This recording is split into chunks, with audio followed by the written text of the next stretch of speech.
So hello everyone, আসসালামু আলাইকুম। কি অবস্থা, সবাই কেমন আছেন? আশা করি ভালো আছেন। তো আপনাদের দোয়ায় আমিও আলহামদুলিল্লাহ অনেক অনেক ভালো আছি। তো এখানে প্যান বসিয়ে দিছি। এখন সেমাইটাকে একটু সুন্দর করে ভেজে নিব ঘি দিয়ে সেমাইটা ভাজলে হয় কি যে সেমাইটা অনেক ঝরঝরা হয় আর খেতে অনেক মজা লাগে। তো আমি আজকে লাচ্ছা সেমাই রান্না করব। তো প্রথমে কড়াইটা গরম হয়ে গেছে, প্রায় একটু ঘি দিয়ে সেমাইটাকে ভেজে নিব। এই তো কড়াইটা গরম হয়ে গেছে, এখন কড়াইয়ের মধ্যে দিয়ে দেব ঘি। সকালবেলা ঘুম থেকে উঠেই বলতেছে শুধু বাচ্চাদের করে দাও, আমাকে করে দাও না। তো আজকে অনেক বেশি রান্না করব, সারাদিন ভরে শুধু সেমাই আর নুডলস খাবে।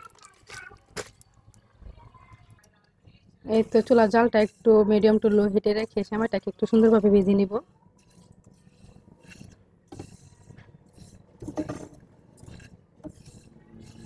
শখের বেটাই খাইতে চাইছে, তাই একটু স্পেশাল ভাবে রান্না করতে হয়, তাই না? যেহেতু জামাই খাইতে চাইছে, 10টা না 5টা না একটা মতো জামাই। এভাবে সেমাই ভাজলে অনেক ভালো লাগে, আমি তো এমনি খেয়ে ফেলি রান্না করার আগে।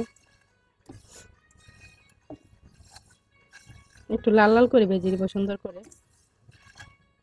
এই তো এখন আমি এর মধ্যে পানি দিয়ে দিব। কড়াইয়ের মধ্যে সেমাইটা রান্না করবো, একটু পানি দিয়ে দিব। এই তো পানি দিয়ে দিলাম, এখন হচ্ছে দিয়ে দিব গরম মশলা।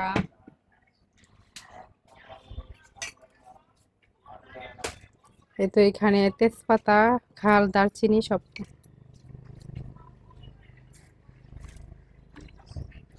দিয়ে দিলাম। এখন হচ্ছে গুঁড়া দুধ দিয়ে দিব। আজকে গরুর দুধ নাই, গুঁড়া দুধ দিয়ে এই সময়টা রান্না করব। তাছাড়া আমি সব সময় বেশিরভাগ সময়ই গুঁড়া দুধ দিয়ে রান্না করি। গুঁড়া দুধ দিয়ে রান্না করলে আমার কাছে ভালো লাগে। এই তো এখন হচ্ছে দুধ দিয়ে দিব, না হলে পানিটা গরম হয়ে গেলে দুধ দিলে আবার জমে যাবে। এই তো দুধটা দিয়ে দিছি, এখন একটু নাড়াচাড়া করে দিব। এখন একটু দুধটাকে জাল হতে দিব, একটু সময় ধরে চুলার আঁচটা মিডিয়াম টু লো হিটে রাখবো একটু জাল হওয়ার জন্য দুধটা। তো সামান্য একটু লবণ দিয়ে দিব। লবণ না দিলে আমার কাছে ভালো লাগে না, লবণ সামান্য হলেও লবণের মূল্য কিন্তু অনেক। আসলে লবণ ছাড়া আমি খেতে পারি না, সবকিছুর মধ্যে অল্প হলেও দিতে হয়। তোমরা আবার অনেকে কমেন্ট করতে পারো যে আপু মিষ্টি জিনিসে লবণ দিচ্ছেন। আসলে আমার কাছে না দিলে ভালো লাগে না, তাই দিচ্ছি আর কি। এই তো দুধটা গরম হয়ে গেছে, এখন দিয়ে দিব চিনি। চিনি মনে হয় পুরাটাই দিতে হবে, আজকে চিনি নাই ঘরে, অল্প একটু আছে, তা দিয়ে রান্না করব। দেখেন দুধটা সুন্দরভাবে জাল হয়ে গেছে, এখন আমি চুলার জালটা বন্ধ করে দিব। দুধটা একটু ঠান্ডা হলে তারপর সেমাইটা আর কি দিব। দুধটা ঠান্ডা হলে সেমাইটা দিলে আর কি সেমাইটা ঝরঝরা থাকে। এই তো চুলার জালটা আমি বন্ধ করে দিছি, এখন সেমাইটা ঠান্ডা হতে দিব একটু দুধটাকে। দুধটা ঠান্ডা হতে হতে আমি নুডলসের জন্য পানি বসিয়ে দিলাম। পানিটা একটু গরম হতে সময় লাগবে, নুডলস রান্না করব।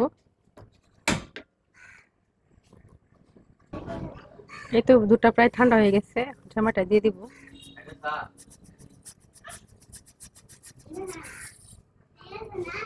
দিয়ে দিলাম, এখন একটু সেমাইটাকে সেট করে নেব সুন্দর করে। এখন হচ্ছে আমি কাঠবাদামগুলো দিয়ে দিব। বাদামগুলো আগে থেকে কুচি করে রাখছিলাম।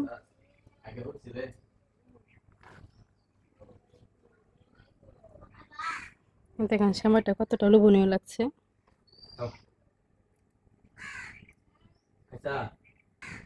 এই তো দেখেন সেমাইটা হয়ে গেছে আর কতটা লোভনীয় লাগতেছে।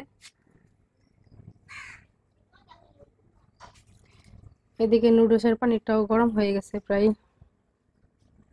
এই তো দেখেন একদম কড়াই ভর্তি করে নুডলস রান্না করছি আর হচ্ছে সেমাই রান্না করছি।